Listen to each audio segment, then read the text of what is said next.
Chapter 4. This was bad. Really bad.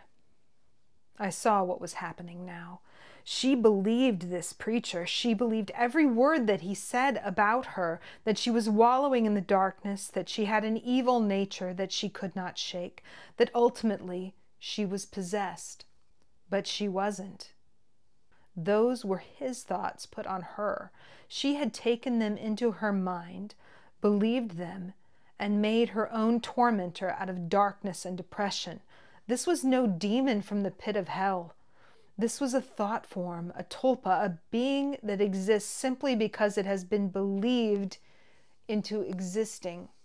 Amanda had believed that she was plagued and controlled by a demon from hell, and she had created one to suit those purposes. I had no authority over tulpas. They were creations of the human mind, not angelic or demonic, barely even supernatural. Like I said, this was really bad. In the name of Jesus Christ of Nazareth, demons of depression, of suicide, of darkness and filth, leave this woman, this holy daughter of God. I watched with 1,000 pairs of eyes from every window and every crack in the walls of the warehouse as she struggled against the demon of her own making. Then she too joined the others, unconscious on the floor. Jeremiah took his Bible in his hand and held it up for all to see. This is the power of God for the deliverance of souls. I have been given the power and authority by God to cast out demons in the name of Jesus Christ of Nazareth. The crowd cheered. The people laying on the floor got up, holding holy hands to the ceiling. Amanda still lay on the floor, inert. I couldn't see the tulpa anymore. I assumed it had been removed temporarily by Amanda's belief in Jeremiah's power. I had never met Jesus Christ, but I was pretty sure he wasn't cool with spiritual gaslighting. I was angry. I am supposed to be in control, above petty arguments. I don't take sides. And I especially don't side with demons who keep me in conference rooms for hours to insult me. I don't do this. But the wrath was starting to rise in me. The wrath, capital W. I know because it's beyond my own. It was white hot, mixed with the anger already inside of me, heating it beyond my capacity to control. When a judge channels the wrath, a judge becomes executioner. And it was Amanda. I knew I was overstepping my bounds. I knew it even as 1,000 black beaks and claws broke through the warehouse windows, sending shards of glass into the crowd's gleaming white light below. I knew this was beyond the due process of the law, even when my murder of crows poured into the makeshift church. I knew it was wrong as I flew and pecked and scratched until the congregation fled the building in terror, leaving only Amanda and Jeremiah. And I knew I would have to pay for this later. Even as I gathered myself into one again in a cloud of feathers and dust next to Amanda's still prone body. I checked her pulse and then turned to Jeremiah, the wrath of God still buzzing in every molecule of my being.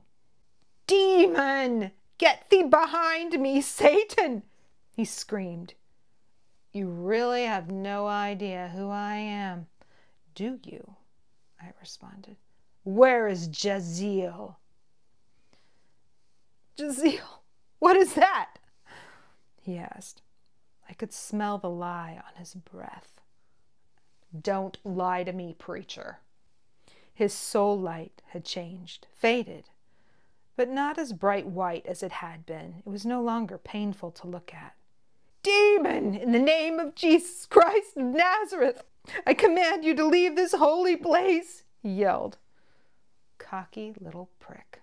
I was right.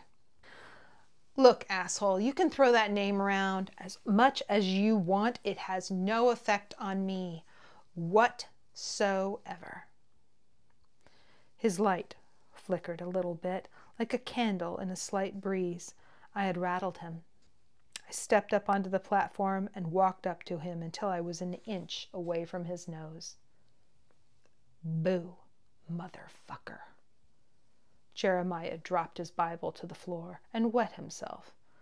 I had nothing to lose now. I had already broken every rule, policy, and procedure in the book. I raised my hand, and the wind outside began to beat on the sides of the warehouse, making the entire structure shake. Nothing like a rushing, mighty wind filling the whole house, eh, preacher? He fell to his knees, holding out the silver cross that hung around a chain on his neck like it was a shield. He was babbling incoherently. Ah, I suppose you are now speaking with other tongues as the spirits give them utterance. Let's see, tongues of men or of angels? That's right, neither one applies to me. I took the cross from around his neck and put it around mine. It's okay. I'm not a fucking vampire, for Christ's sake. The entire building was shaking now. Ceiling tiles were starting to fall around us. The wrath was still boiling within me, and Jeremiah had been reduced to shuddering tears, begging me not to hurt him. I turned my attention back to Amanda. Lying on the floor, still unconscious, I picked her up and then turned back to Jeremiah. You come near her again, and I will take your soul to hell. The wind stopped as soon as the door closed behind me. I heard on the news the next day that there had been a freak accident involving a huge flock of starlings that had been living unnoticed in the roof of a warehouse that had been converted into a church. The church had issued a statement that it would be relocating, and the business had to be condemned due to structural problems. I had put Amanda on a couch at my place. I wondered how she would feel sleeping on a ratty couch in what used to be the sanctuary of an old Presbyterian church. My favorite tabby cat was sleeping curled up next to her. I was making a pot of coffee when the expected knock on the door came. Kitty didn't stir, so I guess the angelic side had come to make their complaints first. I was right, and it was Gabe that had come. I always liked Gabe. I guess you know why I'm here, Ray, he said when I opened the door. Yeah, come in. I made coffee. I let him in, and he headed for the sanctuary. I just want to look in on her. The sisters have told me she's something special. I don't care about any of that destiny shit, Gabe. She's just my friend. That's good enough for me. The coffee's downstairs. Let's go down there and you can chew me out without waking her up. He followed me down the stairs into the basement where the kitchen was. He sat down at a corner and sipped his coffee. Been a long time, Ray, he said. How long's it been? Socially? It would have been about before Prohibition, so around 100 years. I said, you were more fun when you drank. Things were a little stricter back in those days, so it's not so tight anymore, he said. We should go out for a drink sometime. I raised my eyebrows at him. I doubted he would come to call if it didn't involve business. One of the cats wandered into the kitchen and jumped up on the counter. She started rubbing her head under his chin. You want to tell me what happened last night? He asked. It didn't sound like the Ray I knew, he said with a smile. A few more cats found their way into the kitchen. Can I just say it was a bad day? I asked. Ray, come on. You literally destroyed a church in the middle of a major metropolitan area. You practically committed sacrilege in the manner you attacked the pastor. And on top of that, you exposed yourself as a supernatural being in front of a crowd of impressionable Superstitious humans in an already altered state of consciousness. Why, in the name of all that is holy, did you think it would be a good idea to come into the place like something out of a Hitchcock movie? First of all, nobody got seriously hurt. Even that piece of shit pastor. Second of all, it wasn't just me. It was the wrath. And I just plain lost control, I answered. The wrath. Don't try and blame this on him, Ray. He's the one who set up the rules of engagement in the first place, and he is very specific on how and when it is okay for each of us to get involved. You had no place to do so. This was human-on-human interaction and manipulation, which you know full well is not your jurisdiction. I am not in any way condoning the actions of the humans involved, but your actions are almost unforgivable. Look, I know it's out of the norm, Gabe, but you didn't see what was happening here. The pastor, if you can call him that, actually convinced Amanda that she is possessed. That girl, the special one sleeping on the couch upstairs, do you remember her? She is so convinced she is possessed that she's created her own tulpa to fill the role of a possessing demon. And what is happening there in that church and in this city is not natural. Can't you see the change in the lights of the city? Can't you see what is happening to the soul fires? Yes, he said. And is it really all that bad? I mean, really? All the numbers look good from where I stand. People aren't committing sin the way they used to. Why is that bad, Ray? I mean, of course, what happened to your friend with the tulpa is out of the ordinary and wrong, but unless that is happening everywhere, and it's not, I don't really see the problem. Then why the wrath, Gabe? I know it when I feel it, and this was it. No, Ray. It wasn't the wrath, Gabe said, even more cats coming into the room to sit at his feet. It's your anger and jealousy at being abandoned by your friend up there. That's what it is. We have so far allowed you to go native without too much concern. After all, you are also a product of the earth, just like they are. But this type of violent interaction with humans is unacceptable, and you know that. So what are you going to do now? I asked. Nothing. This little talk is all we're going to do. I told Mike I would talk with you and deliver the message. The archangels all agreed that we have faith that you would do the right thing. It's being marked in your file, of course, but nothing else, he said. Thanks, Gabe, I said, feeling a little more relieved than I would like to admit. If I'm totally honest, I was glad it was him that knocked on the door.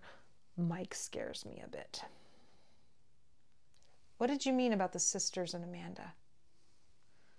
Well, they didn't say anything specific, but they never really do. They just said that she had a voice that needed to be heard and words that needed to be spoken, something about tapestries and threads, colors and pictures not yet formed. They seemed concerned. I am too, I said, but I will not interfere anymore. Gabe, do you know anything about an angel named Jazeel? Assigned here in the fall under Mike's division? The Vices are concerned about his influence. They're saying that he's at the root of the changes in the city. Do you know anything? They are working through channels to file a formal complaint against him. Jazeel. It doesn't sound familiar. I can look into him if you would like. Not that I want to help the guys downstairs, but if it will give you some peace of mind? Nah, I'll just look into him at the yearly inspections. I need to catch up on that anyway. I said. I knew whatever information I got from the heavenly host would be completely sanitized. Heaven's records were always super positive when it came to their own employees. More coffee? No, thanks, Ray. I should be going. He stood up and walked towards the door, Cats following. We should hang out sometime, have lunch, catch up. Sure thing, Gabe. It was nice seeing you. Before he reached the top of the stairs, he was gone, leaving just a glimmer of dust and the colored lights coming in through the stained glass window at the top of the stairs. I decided to check in on Amanda again. When I walked into the sanctuary, she was still asleep, but she had more color in her cheeks and her soul flame. I paced around the room, looking at the art I had collected over the years. It's one of the reasons I had such a large building, other than the demon-repellent qualities. I spent a good portion of my time these days collecting work from local artists on the days I'm not welcoming asshole angels into the area. I had been collecting for lifetimes. It started with beadwork and pottery and went on to include paintings and sculpture. Some of it was purchased. Other items I had salvaged from other abandoned churches and buildings downtown. Gargoyles, caryatids, statues of Our Lady of Guadalupe, stained glass windows still in their frames, depicting the trials of saints and sinners, mosaics. My place was almost more of a gallery than a home. But these things helped me to think, these expressions of human souls. They were reminders of the potential of the humans I worked to protect, but protecting them involved letting them make their own decisions. I would have to do this with Amanda. She wasn't my property. No matter how much I cared for her, whatever she decided, I would have to live with it. She was her own master, and I had to let her go, remain impartial, remain in control of my own emotions, do my job. She woke up at about 3 in the afternoon. I had been working on my computer, catching up on infernal emails. Hell sends way too many. And accessing Heaven's records to verify if Jaziel had been filing his weekly reports. I heard her stir on the couch and Kitty's annoyed meow at having her sleeping spot disturbed, then the creak of the springs in the old horsehair sofa. Ray? She asked. I got up from my chair and walked over to the sofa. You feeling okay? My head hurts. I had a dream. Why am I at your place? She asked. I took a deep breath. This was going to be difficult to explain. Let me get you something for your headache.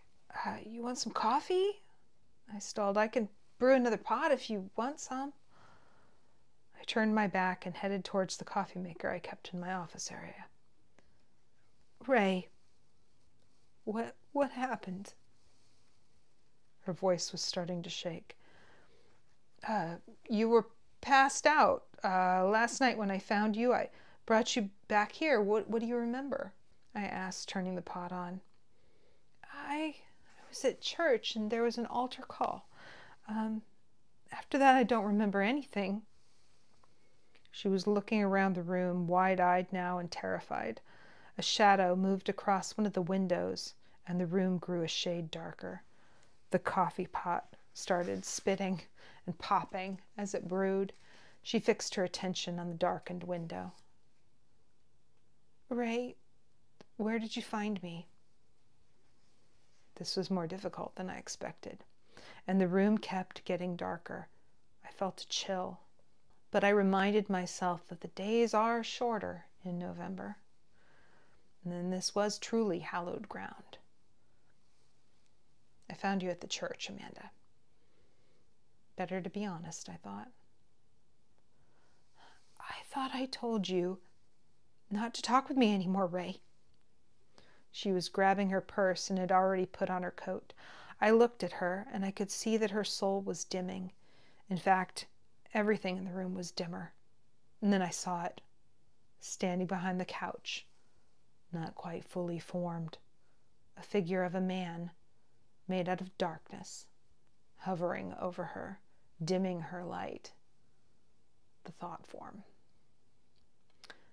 Amanda, please, just stay for a cup of coffee like old times, I pleaded, keeping my eye on the shadow man behind her. What are you looking at?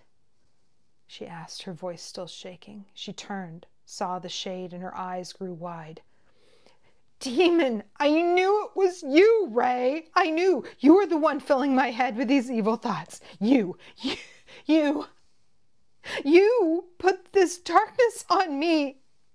She was screaming at the top of her lungs now. Get thee behind me, Satan! The shadow man didn't move.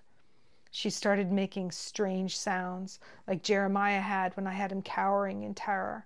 It sounded like a language, but not like any I knew. The syllables flew from her lips, directed first at me and then the thought form, which began to shrink in front of my eyes. When it was gone, she turned back to me. Never come near me again. I command this in the name of Jesus Christ.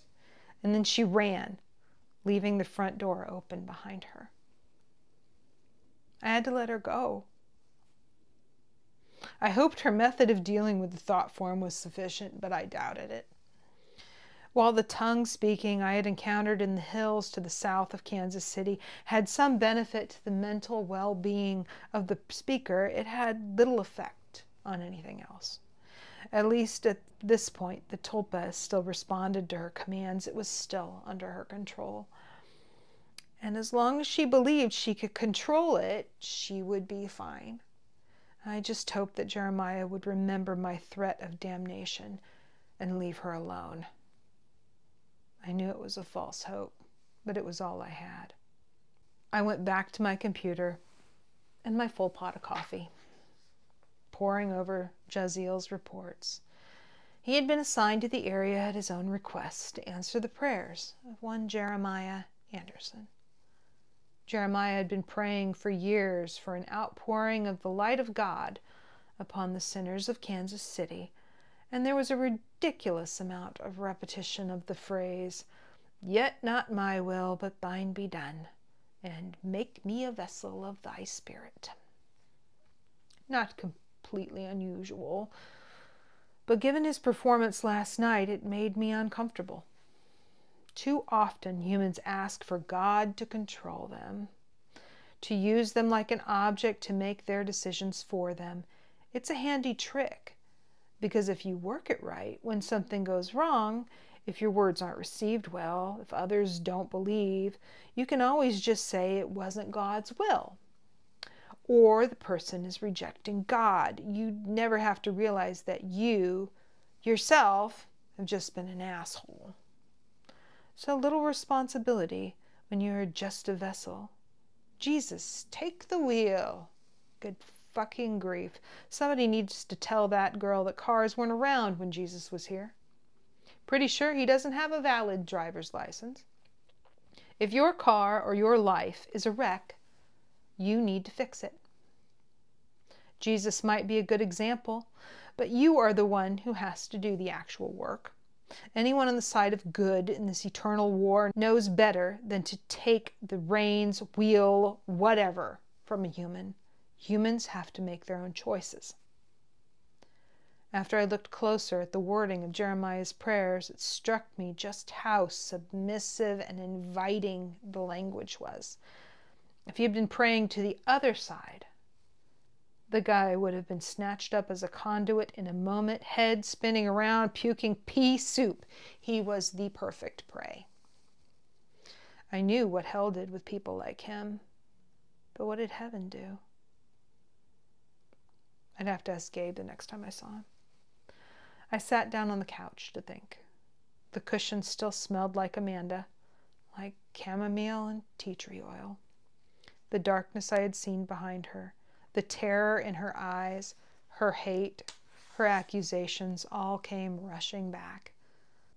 But I had made my decision. I would not interfere.